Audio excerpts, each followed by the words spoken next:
Hello, we are Brigade Beans, a diagnosed dissociative identity disorder system. My name is Astral, and this video is about some etiquette when it comes to interacting with the system.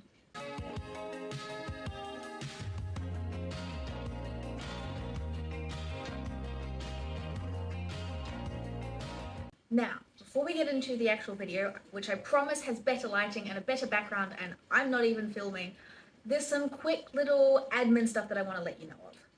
Firstly, we've updated our YouTube profile picture. It was done by the amazing Alashay Inc. over on Instagram, whose link is down in the bio below. They were absolutely amazing throughout the entire design process. It is, of course, a picture of us. The colors used are the colors of our forearm tattoos, and the blobby style and the mixingness is meant to represent different alters and the way that they can blend and fuse together and change and be together and separate at the same time. And it's just very, very cool. And we gave them absolutely nothing, and they came back with a masterpiece. So please, if you are looking for commission work, they do all sorts of things over there, so go and check them out on Instagram. The second admin point that I have to touch on is the fact that this video, or the main part of this video I should say, was filmed a week and a half ago by 3 separate alters. The first alter that you were introduced to is Rottweiler. Now, Rottweiler at the time was using the name Genie. They have since changed that to Rottweiler or just Rottie. So their caption, and when their name comes up, will say Rottie. That is who Genie is. Same alter, just changed their name. Now, you will also notice that through the majority of the video, there is a permanent caption down the bottom saying who is fronting and who is co-conscious. This is due to the fact that throughout this video, multiple alters were close to front. The 3 alters in the video were switching in and out with each other. There is also going to be additional text on the screen describing the internal processes of what is going on throughout the course of the video, to the best of my understanding. I was not involved in the filming of this video. I am just captioning it based on what I have been told by Dane specifically, and based on my knowledge of how it feels to switch in our system. So what I put on screen might not be 100% accurate to their experiences, but is probably 90% accurate. Now, with all of that said, let's get into the actual video that is to do with etiquette when it comes to interacting with a system. Hello, we are Brigade of Beans, a diagnosed dissociative identity disorder system. My name is Jeannie, and this video is how to react when someone tells you that they are a system. If you're watching this, I'm going to assume that either you're a system wanting to know how you can help people interact with you better, or you're someone wanting to know how to better interact with the system. My first point would be defining what a system is. That is someone with 2 or more alters. It is found in 3 different disorders, otherwise specified dissociative disorder, specifically type 1, dissociative identity disorder, or sometimes unspecified dissociative disorder. It's not spirits, it's not a fun, quirky roleplay, and it's not an intriguing thing for you to pick apart. Okay, so to start off with, a system is someone with otherwise specified dissociative disorder type 1 or dissociative identity disorder. Both of these are very well researched disorders, or maybe not well researched, but researched enough to know that they exist. They are in the DSM-5 and the ICD-11. If you've come here to criticize whether or not you think they're real, this is not going to be the video for you. Please move on and find something else. Now, if you do know that they're real, and maybe you're watching this because you have a friend who has recently told you you are a system, or you've been sent this video by someone who is a system, or maybe you are a system wondering how you can best help people interact with you most effectively, then this is probably a video more for you. And I hope that it's helpful at least in one area for one person. So the big thing when it comes to systemhood is don't question them unless you've been given permission. Oftentimes, when people find out that someone is a system, they have a lot of questions, and answering questions can be really taxing. So unless someone has said, hey, I have this, you are welcome to ask questions, don't just start bombarding them with questions. If you do have questions, you can say something like, cool, I want to understand how that best works for you. Can I ask some questions, but there's no pressure to answer them? Something along those lines would be more effective than to go straight in with, but why? How did that happen? How do you know? Who are all your alters? Going straight in with question after question after question, as I said, can be really overwhelming, and it might not be the best idea at all. Closely tied to that is to respect the person's boundaries. So someone might come up to you and say, hey, I just wanted to let you know I have started suspecting that I might have DID, or they might say I've recently been diagnosed with DID, or I've known you for a while and I finally feel comfortable telling you I have a diagnosis of DID. Anything like that. Oftentimes there will be boundaries that a system has, and setting boundaries can be very hard for people who have gone through trauma. So if they do set a boundary with you, don't push it. It's as simple as that. If they say, please do not talk to me about my trauma, please do not ask questions about my trauma, then don't ask questions about their trauma. Normally, anyway, it is good practice not to ask someone questions about their trauma, whether or not they've explicitly told you not to, unless you are their treating health professional in a situation where that is appropriate. And I don't mean you being their GP and they're coming in with a stubbed toe and you going, but what was your trauma? That's not appropriate. There might be other boundaries that they have. There might be a boundary about, hey, I'm a system. There are other alters within my system. However, please do not ask who you are talking to or who is fronting. Alternatively, they might be a boundary of, hey, I'm a system. Please, when we interact for the first time in a day, ask what pronouns I am comfortable using, or ask what name to call me. There might be boundaries about, hey, please don't talk to me about the other alters in my system, or please do not intentionally trigger out parts. Things like that might be boundaries that are set, and respect them. Similarly, you are also allowed to set boundaries.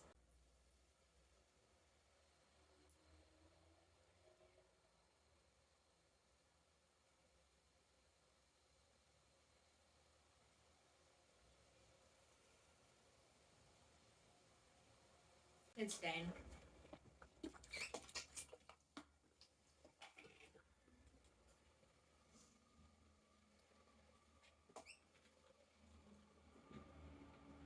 My next point, do not ask a system if they are like Split, if they are like Moon Knight, if they are like Jekyll and Hyde, if they are like any other representation of DID, split personality, multiple personality that you have seen in media. Whilst I get that you might be trying to draw upon anything that you might know to say, I understand, the media does systemhood dirty. Whilst there are better representations and worse representations, going up to someone and saying, so is that like Split, where the villain is the person with DID, is not okay. It makes us immediately feel like we have to defend ourselves and explain that we are not dangerous.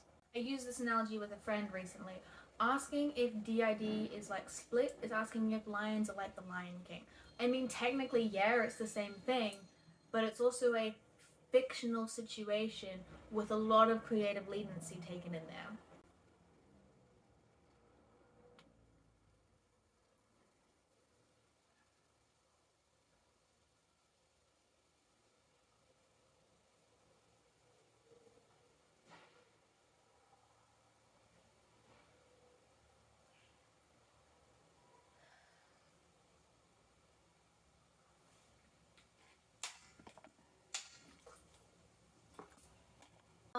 Hi, my name is Chess.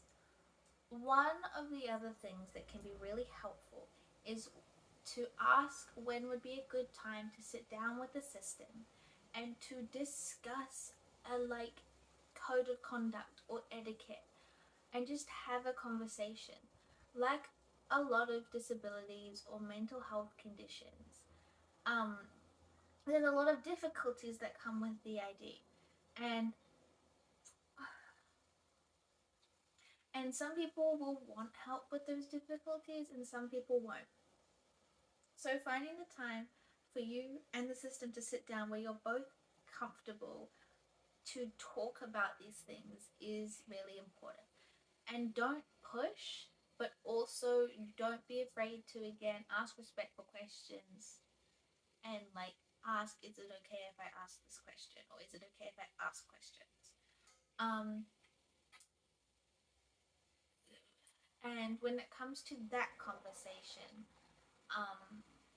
there's kind of some things that in our eyes are important to cover. They might not be for every system. Every system's different. But there are some things that you could definitely try and cover. Yeah, or maybe even before you go in, both write down a list of questions or etiquette things that you have, and then like hand them over and then ask questions about that. But the points that we would try and cover are what to do if there is a switch or if they notice a switch. And this might differ alter to alter, not just system to system. What to do if they encounter a CPTSD trigger, what to do if they are in flashback, what to do if they are triggered in public, what grounding skills help them most, when it is appropriate to ask questions, and also if you are in a partnership, asking which alters am I in a partnership with? Am I in a relationship with you as a system? Am I in a relationship with the host? Am I in a relationship with the protector? Am I in a relationship with the three frequent frontiers? That can be very important. It can be a very hard conversation, but it can be an important one to know where you stand with everyone. And also, you, a singlet, might have some boundaries that you want to set. Like, so you are in a partnership with a system who has child parts. You might set a boundary of, hey, I do not want to be seen as a parental figure to these child parts. I am happy to be a friend, an older cousin, a babysitter, or it might be a situation where you are comfortable with them seeing you as a parental figure. That's another thing that you have to think about and you have to discuss.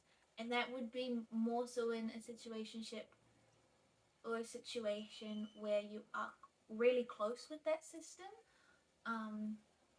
Yeah.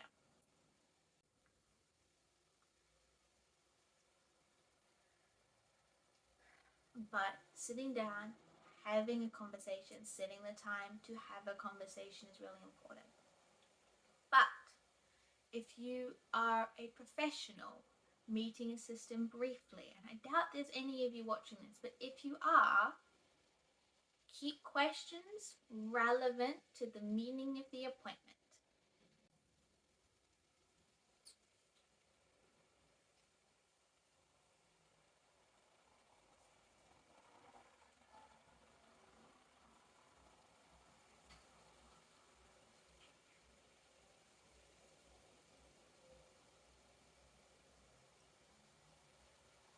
Keep questions relevant to the meaning of the appointment.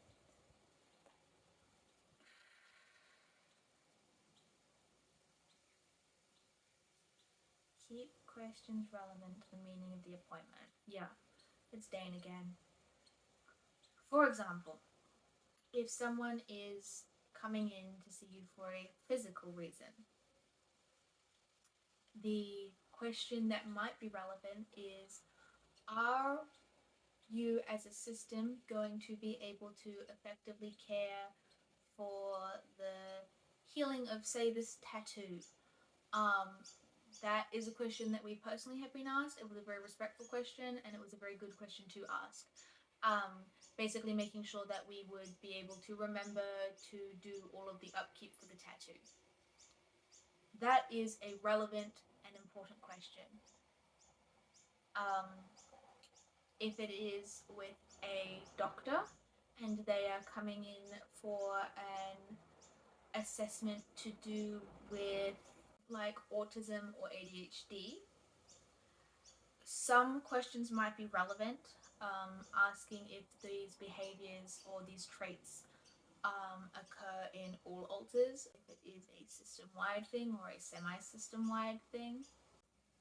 But asking about specifics of trauma in an appointment like that would not be relevant. You don't need to know someone's specific trauma to be able to assess the difference, at least in our opinion. And if that is something that you need to know, it's important to build rapport and enough trust before going there. Discussing trauma as a system can be incredibly hard.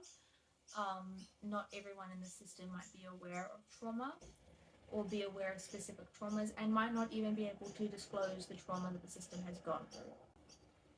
And asking that question can trigger parts forward who may not be able to effectively engage in the appointment, or who might not be able to get safely home after an appointment if you are not doing your due diligence to make sure that the system is safe and grounded enough to leave if it is an in-person appointment.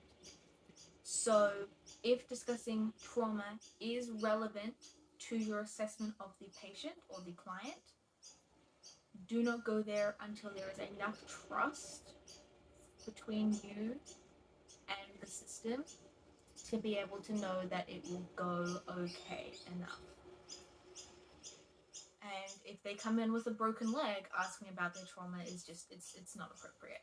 So again, there are situations where it is appropriate and situations where it isn't appropriate, but what is most important is handling it with care and compassion. And if a system says, I'm not comfortable discussing this right now, I can't talk about it, or I don't remember, then do not continue to push.